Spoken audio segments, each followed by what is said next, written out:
of this piece. So this is a simple pen. There's only one part. To do this, you need a set of mandrels. These are the pen mandrels for this pen.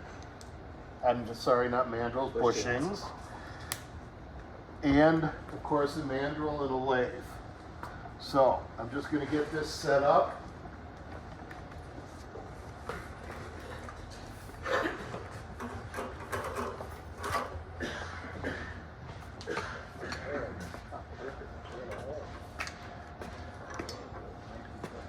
So you can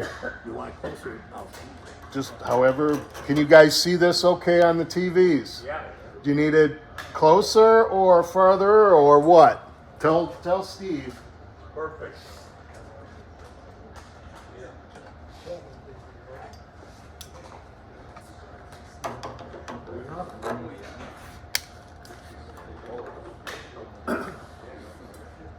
You got a cord right in the way though.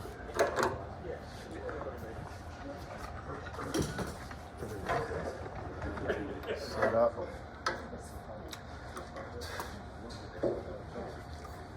I don't know if you can see this or not. The tool. Yeah, can you see the tool? Yeah. Okay, this is the tool. This is the tool I'm going to use. It's one of my very, very favorite types of tools, being carbide insert. We love these here at Rockler.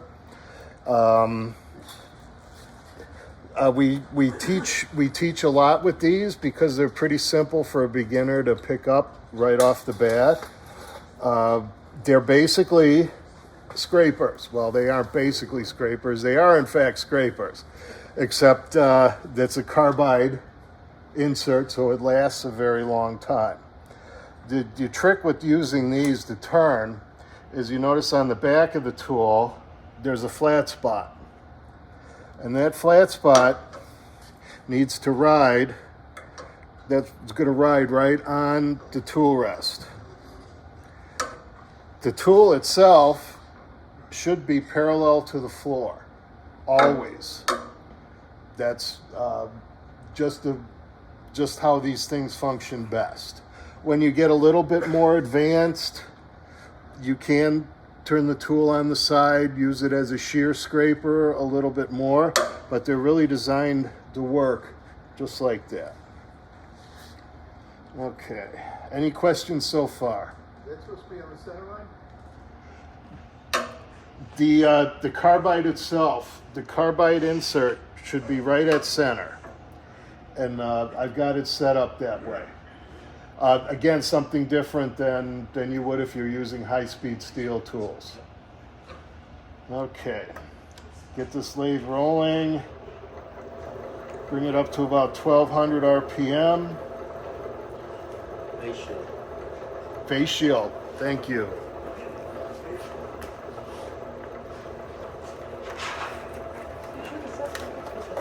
Safety first.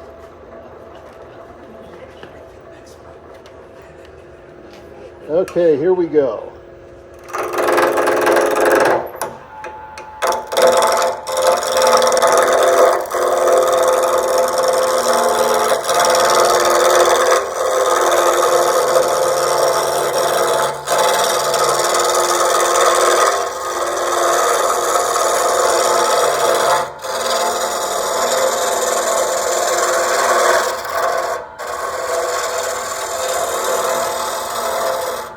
I can check how round my part is getting by using the shaft of the tool.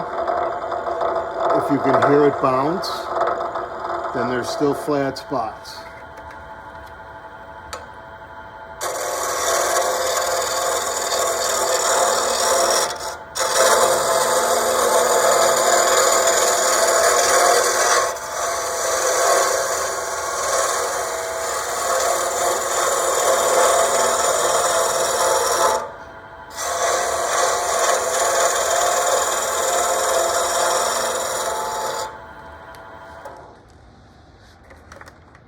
Okay, I've got it turned round. You can feel it and you can hear it when you've got this piece turned round. The sound is different. There's not as much bouncing around and chattering. The next thing we're going to do is I'm going to start to shape this piece the way I want it. And it's going to be kind of an oblong little bulbous jobby in the middle. That's a technical term too, by the way. That was very technical. Oblong bulbous jobby. The trick now, the reasons why these bushings are here, that's where I'm turning to. I'm going to get as close to these bushings on either end. That's going to determine the size of, well, that when I put the pen together, then there won't be any heavy steps or anything on there. So those are pretty important to get close.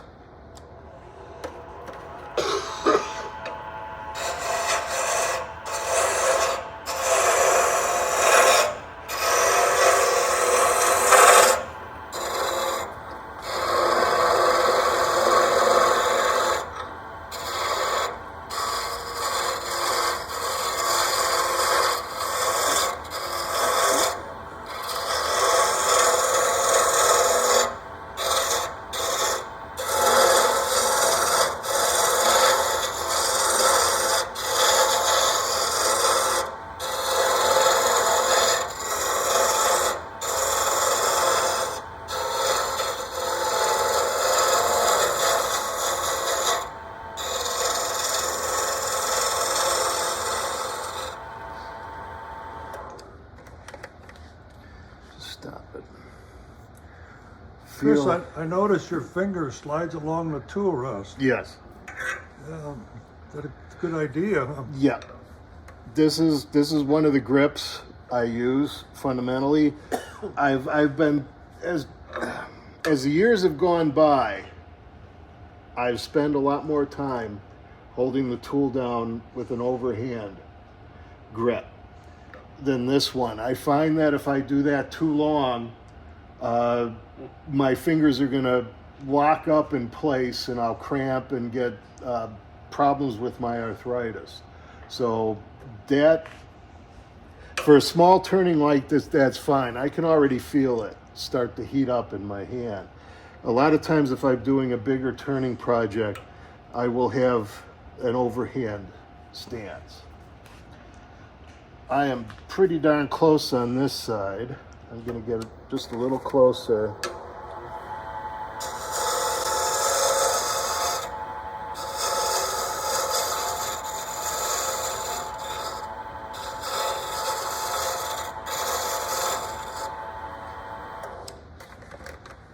Are those carbide tools expensive here at Rockler? They're actually, I think they're on sale.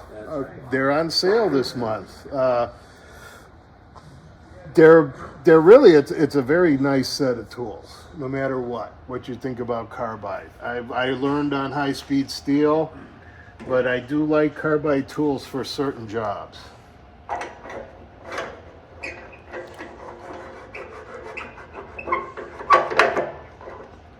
Okay. I can just feel your fingers actually are probably your most sensitive measuring devices you own. And I can feel just a little lip here that's got probably less than 5/1000ths on either side. It's about where I want it to be. So I'm going to take some sandpaper. I'm going to start at 150 and just have at this piece. This is going to be more of a shaping pass than anything.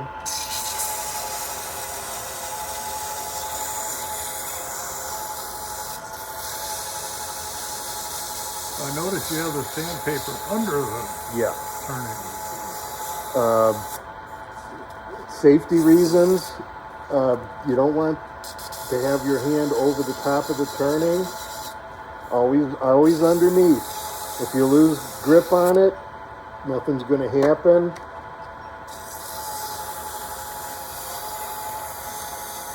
And you can put a pretty good amount of stress on this. What grit is that? This is 150.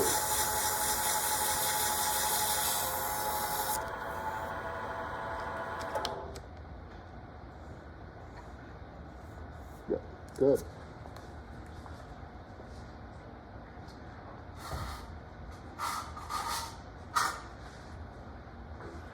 As I tell my students when I have them here, that when you're sanding, finishing, or any job like that, use sandpaper like it's somebody else's paper, not yours, that you had to buy. Just use it, keep it on a fresh spot. Dull 120 sandpaper is not sharp 220 sandpaper. It just doesn't work that way. Keep changing it up. This is Brazilian, or not Brazilian, it's East Indian rosewood, so it does tend to pack the paper. So we just want to keep it moving. Any questions so far?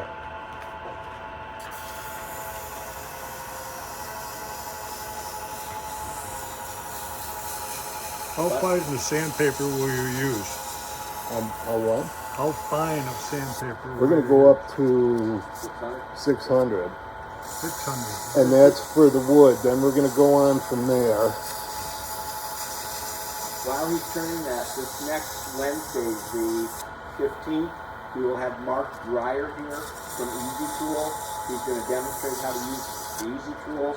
He'll be turning a pen, a vase, and something else. There's 3 items. Starts at 3:30 in the afternoon, so if you have time, want to stop by, please do. It'll be a good demonstration. He's a real good guy. He's been with us for quite a while, for one of our demonstrators. Next Wednesday.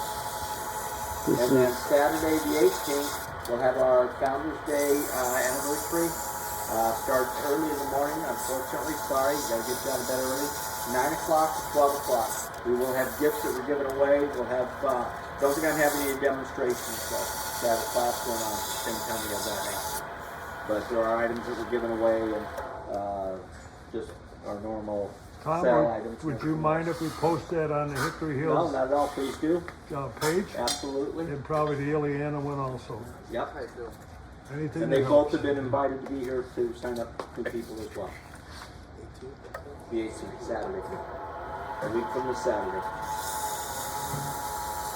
Okay, I just finished 320. This is 400.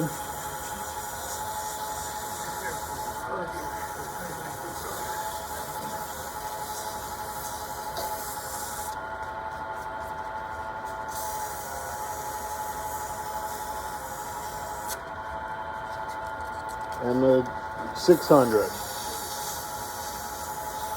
That's much of the guild class price for you, Chris. The guild price class for you. Mm-hmm. Yeah. If they haven't taken something yet. Yeah. Oh, that'd be good.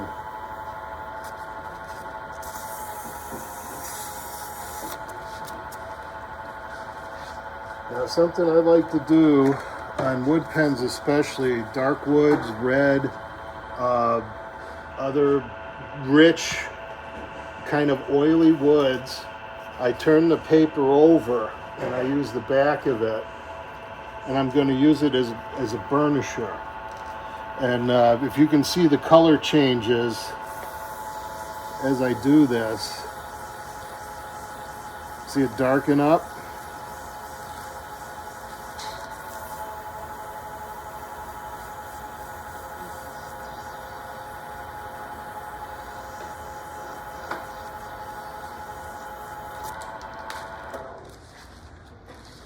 Already imparts quite a shine to it.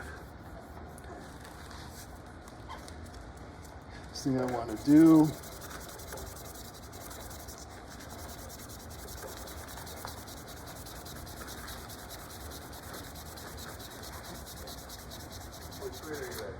a little bit, this is 600. Just a little back and forth to remove some of that,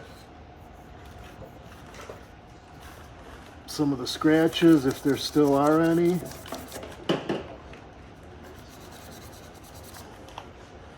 Okay, what, that took all of 10 minutes.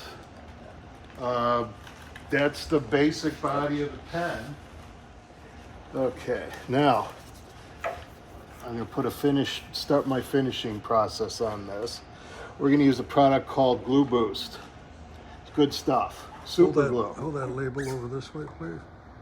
And that's available at what store? At Rockler Woodworking and Hardware in Orland Park. There you go. You want to put a sheet down on the Yep. blade? Thank you.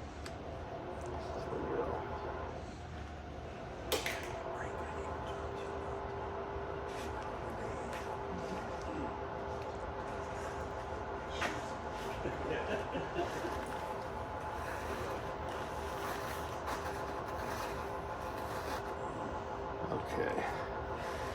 All I need to do with this is take a small drop of it on here. 1, 2, 3. Piece of cloth. Yep. The cloth paper towel. Don't use the regular paper towels. What was that stuff? This is the accelerator. This is the glue boost accelerator. This sets the glue immediately. So I'm going to do that again. I'm not even going to ask where that's from.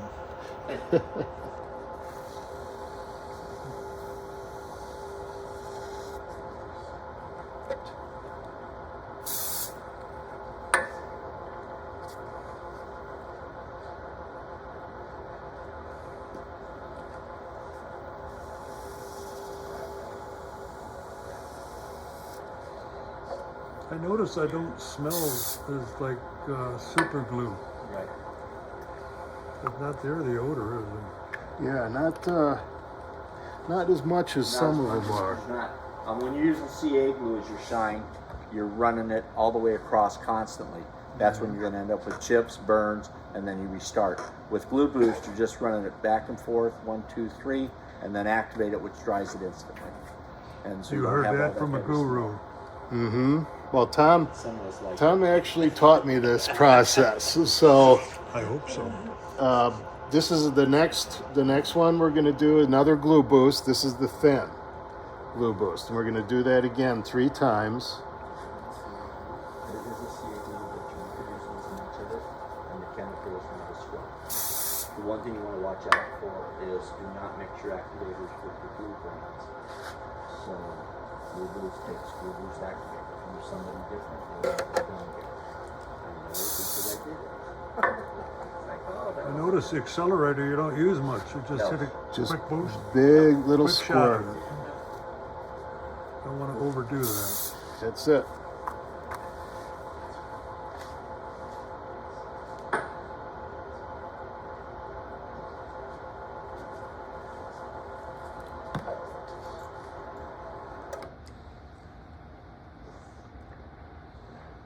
It's pretty nice finish right now. Okay, what we've got here, these are micro mesh pads. And let me get them back in order again. These start at, oh God, I have no idea. my sheet's not up there. Yeah, but they go way up in grits, like 20,000 or something. 12,000. Yeah, 12,000. 12,000 grit. They're at about 800, 600. Yeah, I think it's 800 because we just came off of 600 on the sandpaper. So we got these. These are in order. All right. Going. So I'm just going to take the first one, a little bit of water.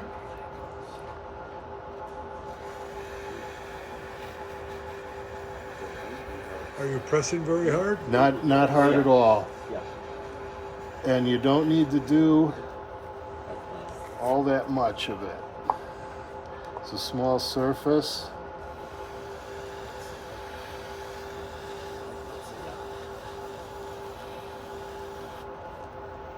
Is it repairable if you put a hole in the glue boost? Yes. Yeah, these are. Glue Boost was originally used to repair guitar faces and ukulele bodies. And somebody that was a turner found it and said, ooh, let's try that on this. And it's gone over very well. We probably have had this product now for 5 years in the store. We just celebrated our 6th year. Started our 6th year this week.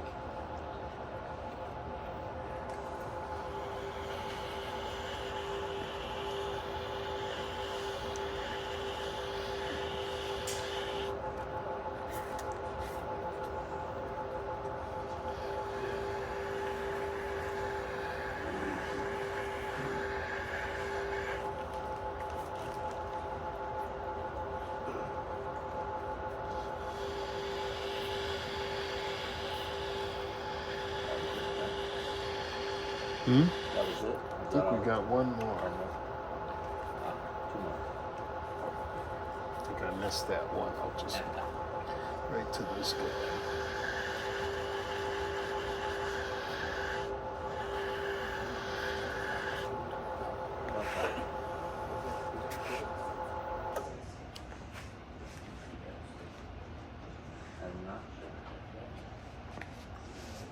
Okay. This off.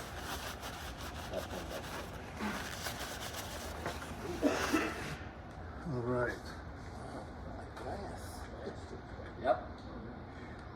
I've carried this one now for 8 months. I won't tell you how many times I've dropped this. That's the thing about this compared to what's really Okay. nice compared to That's if you drop it back. the glue boost, all the 9 grades of the micro mesh. One more polish. This is Novus number 2 fine scratch remover. Take a little bit of this. One thing on the CA glue too, when you're putting it on there, do it as the lowest speed you can get on your lathe. Right. If you do it too fast, it won't come out as good. It likes nice and slow and easy on it. Put it on slow. Too fast and you'll end up missing spots. He turned it down to about 800. Where are you on that now, Chris? 600. 600. Yeah.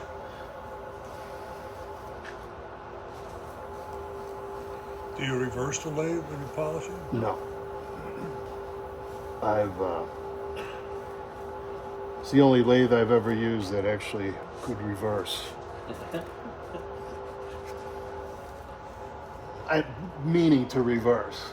Mine, does strange things sometimes. All right. For anyone who doesn't know, the lathes nowadays, these variable speeds, you don't have to shut them off. You hit the reverse and go back and forth. All right. We've turned a pen. That looks nice and shiny.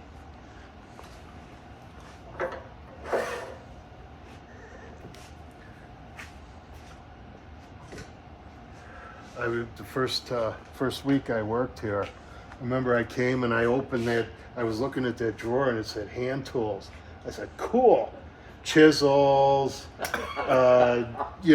rasps and planes and Screwdriver. pliers and a screwdriver and a hammer is the extent. That's the extent of our hand tool. Yep. So I was a little disappointed about that, but Yeah, but you've increased our inventory a little bit. yeah, they've indulged me.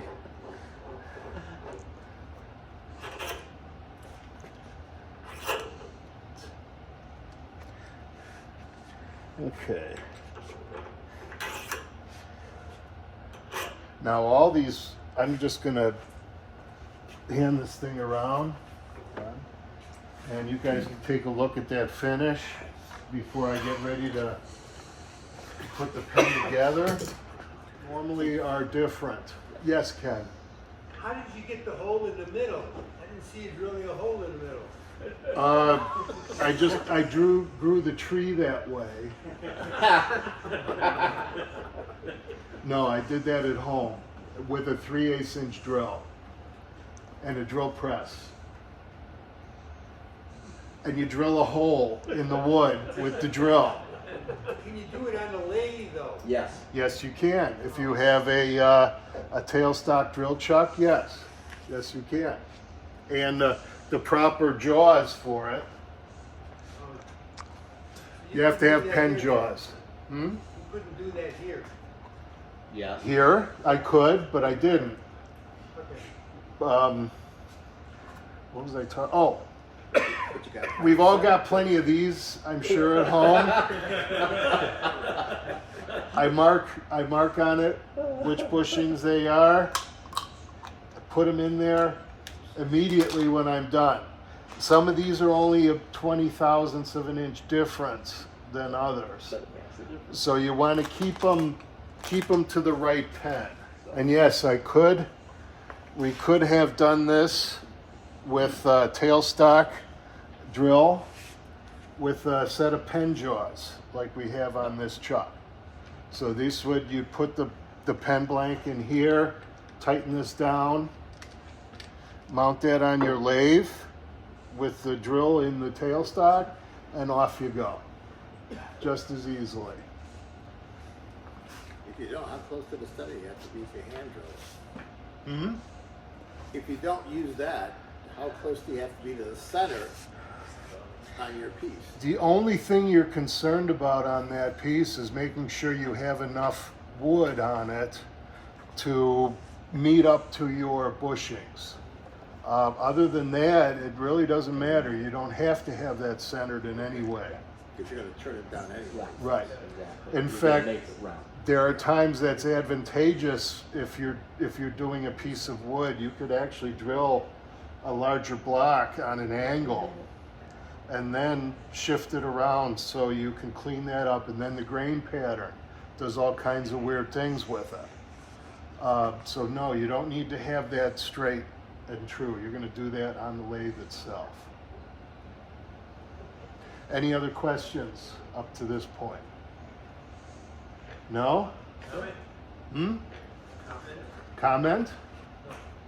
Comment. I have a comment. Okay, give me a comment now. Speaking of Mark Dreyer, Yes. he's going to be here Wednesday. Yes. Also, he is the first demonstrator that came to the club, what was that, 3-4 years ago? And he was talking about this pen turner symposium. Yes. Which is coming up Also in coming April. up in April. Yep. So I wanted To bring that up I in tell April. you guys. Is it more difficult turning, what do you call them, like plastic in The acrylic? the acrylics? Not if you have the proper tools. That's where the carbide shines. You need to have the negative rake carbide tooling. If you look at these, you'll see that the top of the carbide is perfectly flat. On the negative rake, that outside edge of the tool is tilted down a little bit or raked down. And that allows you a little more advantageous when you're turning plastics. We'll have to do that at some point, I think. But otherwise, no, it's not a problem at all. So you can't turn it with a regular steel? You When gotta have can, carbide? you can, but you risk tearing out, chipping, cracking, breaking, all kinds of nastiness with that. Hmm? You got a good angle for it. Yeah, I think as long as everyone can see what I'm doing. I'm just gonna take the kit out of here. One good thing to Jeez. have at this point, we sell at Rockford, we sell little magnetic trays. Because the first thing you're going to lose out of that kit is the spring. Yep. Because the spring, when you drop it, doesn't drop and stay there. No. It's gone. Yep. So This- we use, when I'm turning, I use a magnetic Yeah. tray, and I put my magnetic pieces in there so they don't run away from me. yeah, this little bugger. You'll learn real quick that that's Yep. a big help.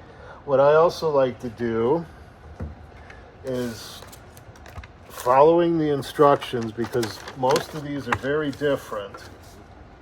I like to lay out the parts on here in the way they're going to go down.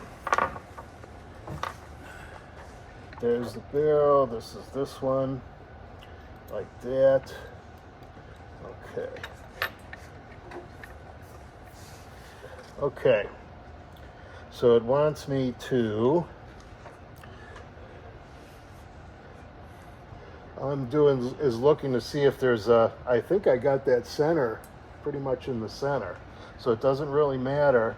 I can press this nose piece in either side.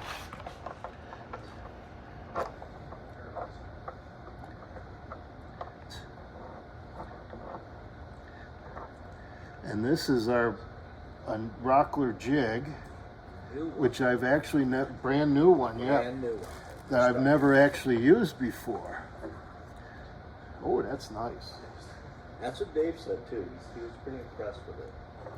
Okay. Okay, there's the nose in there. What do I have to do now? Press the front end. Press the back end assembly into the opposite end of the barrel already. Unscrew the tip. Oh, okay. So we need to do this one already.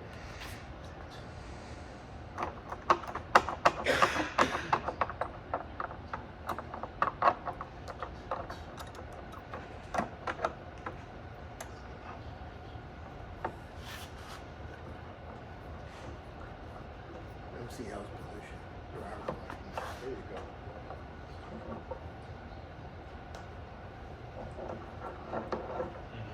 go. Okay. There we go, almost a 10. Now we have to unscrew the tip. Insert the spring or the refill. The refills always have these little caps on here. Don't forget to take that off. The spring on there. Get this in here. Replace it. All right. There it is.